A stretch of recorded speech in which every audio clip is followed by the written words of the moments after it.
let us talk about January 6th. Now, I've talked about this a lot. It was one of my biggest shows, actually, here on The Krigler Show when I went live that night after I got back from being in D.C. that day. You know, I talk a lot about my own personal experience there because I was there, and I didn't see any violence at all. Not the entire time I was listening to Trump speak, and when I walked over and I was looking at the Capitol building, and there was no violence. And it turns out the prosecutor or the federal judges are just dropping the hammer. Check this out. Federal judges giving Capitol rioters higher sentences than the prosecutors are even asking for. A federal judge in Washington, D.C. has been giving the participants higher sentences than those sought by prosecutors, citing the necessity of consequences for taking part in the insurrection. Now that is nuts.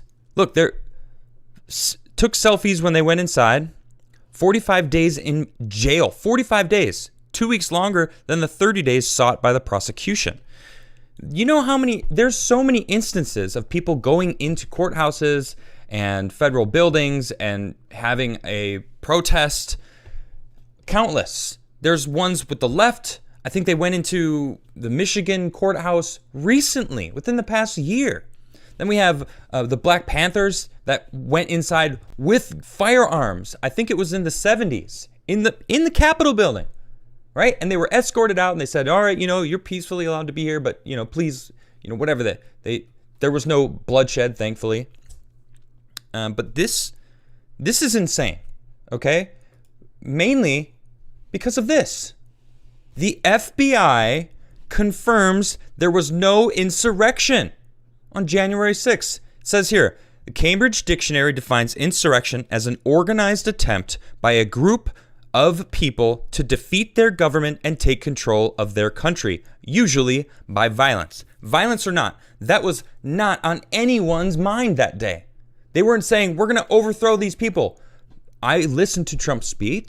He did not say anything about overthrowing any government at all. He said peacefully protest and have our voices heard. That's what he said. Peacefully. He very distinctly said peacefully. Now, according to the FBI, by that definition, there was no insurrection. The FBI found scant evidence. Now, I talked about this when they first brought this report out.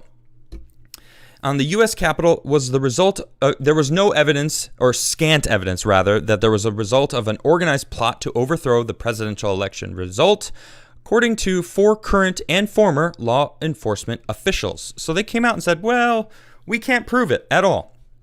They can't prove it. So now I'm going to go back over here to this federal judge who's dropping the hammer on people because they had the audacity.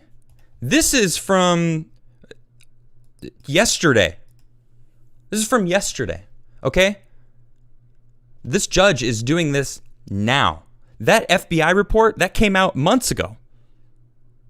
Okay, this, or maybe a little over a month. No, 2 months. Over 2 months ago, we found out that, in fact, there was no insurrection. In fact, Trump had no intention of telling his supporters to go overthrow the government. That is what an insurrection is. And yet these people on the left, these talking head pundits in the mainstream media, won't ever let that word go. Insurrection. How dare they? It's such a threat to our democracy. They tried to overthrow the government. No, they did not. No, they didn't. Nobody there that day was trying to overthrow the government. And if there was somebody that was, they were acting alone. So one person, you're going to demonize an entire group of people. All Trump supporters are supporting of an insurrection. No, that is absolutely ridiculous, but that's what they're doing. They're vilifying anyone that voted for Trump, trying to convince their masses, and it worked. These people believe it. They really think that there was an insurrection January 6th, which there wasn't. A U.S. judge holds D.C. jail officials in contempt over mistreatment of Capitol breach defendant. These people are not even giving them their rights. federal judge on October 13th held top Washington officials in contempt, finding that they violated a U.S. Capitol breach defendant's civil rights by impeding his access to medical care. U.S. District Judge Royce Lamberth, a Reagan appointee, found Washington jail warden Wanda Patton and Department of Corrections Director Quincy Booth in civil contempt in a written order after expressing displeasure with them during a court hearing. The order doesn't include sanctions or penalties, but was being transmitted to Attorney General Merrick Garland for an inquiry into the potential civil rights violations of defendants charged in relation to the January 6th Capitol breach. Okay, I got to stop there because this man right here, Merrick Garland, this is the guy that is essentially calling parents who oppose critical race theory and COVID restrictions for their kids domestic terrorists. Do we think that this guy's going to do anything about this? Do you think that Merrick Garland is going to come to the defense of the people that are basically being persecuted politically? No, of course not. Because he is in line with the Biden regime and, you know, falling in line. He's not going to go do and help these people. No, of course not. No, he's the one calling them domestic terrorists, that they're insurrectionists. Of course, they need to make an example of these people. And they're doing it. Revolver News had released a long article. It's quite long. It's very in-depth. And here it is right here. It's the federal foreknowledge or federal incitement. Arrest of Green Beret Oathkeeper threatens to expose FBI's darkest January 6th secrets. Well, what do you suppose that means? Well, we found out that the FBI practically set up the entire kidnapping of Gretchen Whitmer last year to try to claim it was Trump supporters, but then, of course, it turns out the one guy that wasn't FBI had a anti-Trump stuff in his room in pictures online, so people were like, he's not even a Trump supporter. What is this? And it turns out the FBI had a lot to do with instigating that whole thing. Well, shout out to Revolver News. Now I have another article. This is from World News, or World Tribune, that sums it up very well. Okay, and it's talking about the Revolver article. By the way, I post all of the articles and everything that I talk about on my show over on my locals page, so you can actually go there and reference anything that I reference on my show in case you would like to read it yourself or you want to share it with someone else. Go over and check that out. What was FBI's role in January 6th insurrection? Of course, insurrections in quotes, because the FBI themselves have come out and said it wasn't an insurrection. Now, is that because they're trying to get people to stop looking into it? Or just simply because they're doing their job and that's what they've found? Maybe both, but I'm thinking the former. I don't think they want people to look into what actually went down on January 6th, because the left, the Democrats, have been using this as a reason to vilify and get their supporters to hate Trump supporters. I've seen it so much on Twitter. Of course, I know it's not a real place. Shout out to Dave Chappelle, but these people, these talking heads on there are spouting the same talking points over and over and over about an insurrection and trying to bring down the country and all that ridiculousness. But check this out. FBI operatives may have helped organize and may also have participated in the breach of the U.S. Capitol January 6th, according to documents obtained by the independent media site Revolver News. On a June 14th report, Revolver noted that there were upwards of 20 unindicted co-conspirators in the Oath Keeper indictments, all playing various roles in the conspiracy, who have not been charged for virtually the exact same activities, and in some cases much, much more severe activities, as those names alongside them in indictments.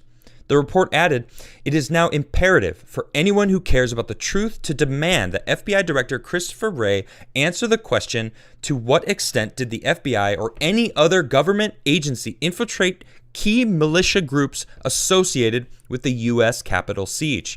Great question right there. Of course, do we even think that this guy is going to answer it? Of course not. Of course not. Because if they, in fact, did participate, if they instigated it, then this whole narrative that they've been pushing, that the right wants to bring down the country and insurrection this and insurrection that, will fall apart. Although I think we've reached this point where those people that believe the narrative, you can show them all the truth in the world, they wouldn't change their mind. They would see it and go, yep, I was proven right. See? And it's like, no, this proves you wrong. No, I was proven right. That's misinformation. And it's like, oh my gosh. They don't want to see it. Their worldview will crumble, and they can't have that.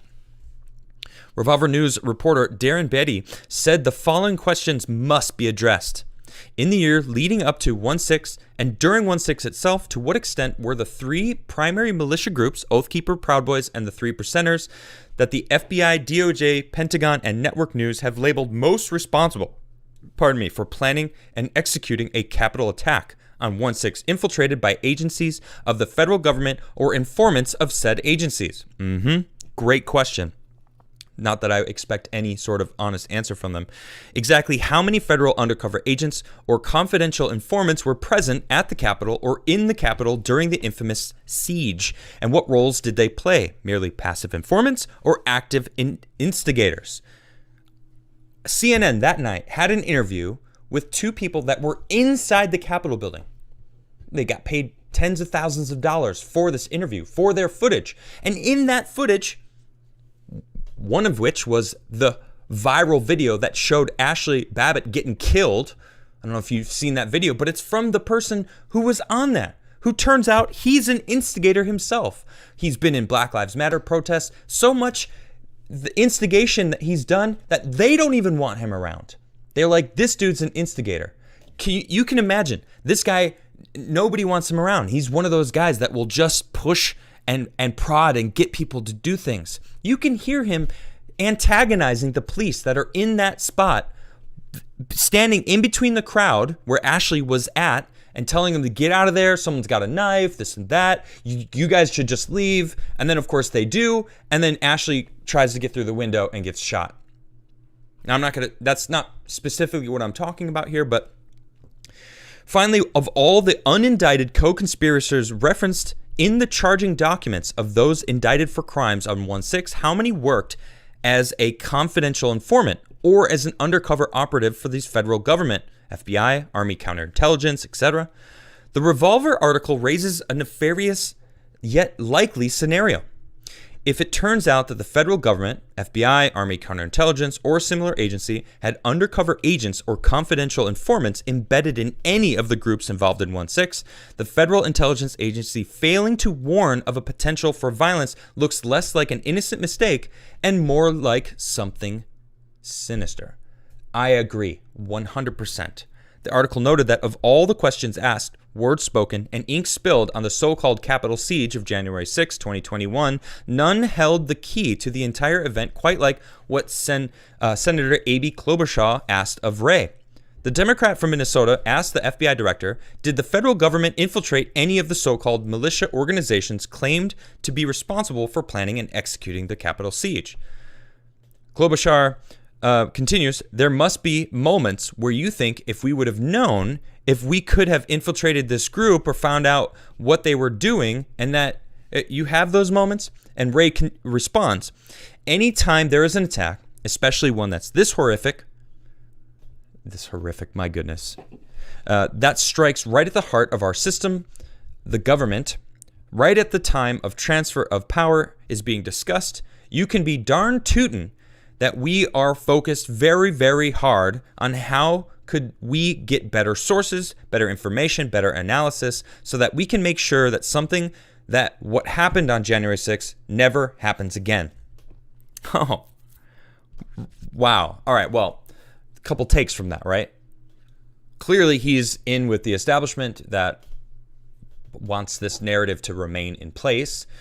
And he also essentially said, yeah, of course we're embedded with that. Of course we know. Well, how deep were you embedded? How much of an instigation did you do? Not investigation, instigation. Because we know the FBI had a hand in manipulating the Gretchen Whitmer kidnapping. In a Tuesday broadcast, Fox News' Tucker Carlson noted, wait a second, there's a huge difference between using an informant to find out what a group you find threatening might do and paying people to organize a violent action, which is what happened, apparently, according to the government documents on January 6th. That's a line, and the FBI has crossed it, Carlson added. It is not the first time the FBI has crossed the line in recent months. This is, of course, talking about the Gretchen Whitmer thing.